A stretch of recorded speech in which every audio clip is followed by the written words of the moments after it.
नमस्कार, स्वागत है आपका हरियाणा भारत में और मैं हूं ऋतुबिष्ट। सुर्खियों का रुख करेंगे। पीएम आवास पर किसान आंदोलन को लेकर बैठक, गृह मंत्री अमित शाह समेत कई मंत्री हुए शामिल। हरियाणा के गृह मंत्री अनिल विज कोरोना पॉजिटिव, खुद ट्वीट करके दी जानकारी। गृह मंत्री अनिल विज कोरोना पॉजिटिव। हरियाणा में बीजेपी जेजेपी सरकार के खिलाफ अविश्वास प्रस्ताव लाएगी कांग्रेस। कंगना को खा पंचायतों की खुली चेतावनी, कहा हिम्मत है तो आकर दिखाए हरियाणा। और दिल्ली हरियाणा के बॉर्डर से किसानों को हटाने के लिए सुप्रीम कोर्ट में डाली गई याचिका। और चलिए अब रुख करते हैं इस वक्त की खबरों का। कृषि आंदोलन के खिलाफ किसानों के प्रदर्शन का आज 10वां दिन है और ऐसे में इस बढ़ते प्रदर्शन के बीच प्रधानमंत्री नरेंद्र मोदी के आवास पर मंत्रियों की अहम बैठक हुई। इस बैठक में किसानों के प्रदर्शन से जुड़े मुद्दों पर चर्चा हुई। बैठक में गृह मंत्री अमित शाह, कृषि मंत्री नरेंद्र सिंह तोमर, रक्षा मंत्री राजनाथ सिंह और वाणिज्य मंत्री पीयूष गोयल मौजूद रहे। हरियाणा के गृह मंत्री अनिल विज कोरोना पॉजिटिव पाए गए हैं। इसकी जानकारी उन्होंने खुद ट्वीट करके दी है। उन्हें अंबाला कैंट के सिविल अस्पताल में भर्ती कराया गया। विज ने पिछले कुछ दिन में उनसे मिलने वालों से अपील भी की है कि वो भी कोरोना का टेस्ट करवा लें।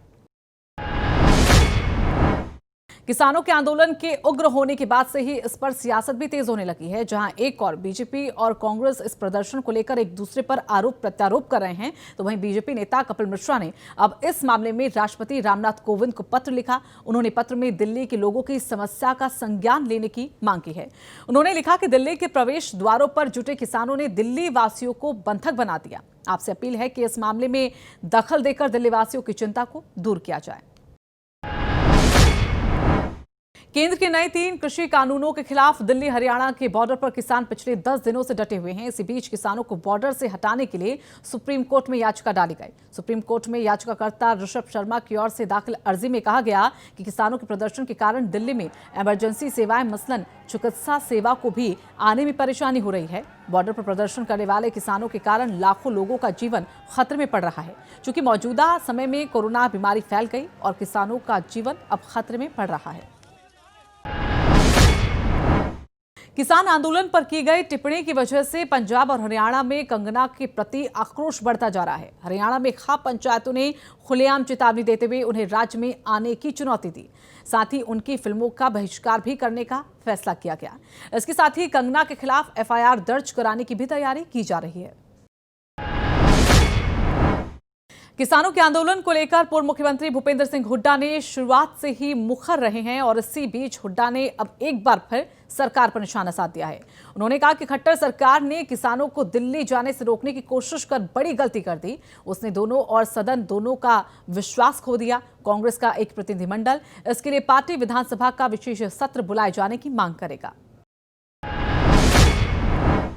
किसान आंदोलन को लेकर हरियाणा सरकार में शुरुआत से ही अलग अलग राय है। ऐसे में बीते दिन बीजेपी के सहयोगी दल जेजेपी के नेताओं ने गृह मंत्री अनिल विज से की मुलाकात और किसानों पर आंदोलन के दौरान दर्ज मुकदमों को तुरंत रद्द कराने की मांग को लेकर मुलाकात हुई थी। जहां जेजेपी के वरिष्ठ नेताओं का 3 सदस्यीय प्रतिनिधिमंडल विज से सचिवालय स्थल उनके कार्यालय में मुलाकात की। किसान आंदोलन में गर्माती सियासत के बीच हरियाणा में अब ठंड बढ़ गई है। ठंड बढ़ने से कोहरा पड़ने लगा है। शुक्रवार को सीजन के पहले कोहरे से वाहनों की रफ्तार थम गई। कोहरे में दृश्य महज 50 मीटर ही रहा। वहीं प्रदूषण बढ़ने और वायु का गति कम होने से भी कोहरा घना रहा। मौसम विभाग ने दिसंबर में घना कोहरा और पाला पड़ने का पूर्वानुमान जारी किया है। कोहरे के कारण तापमान में भी गिरावट दर्ज की गई।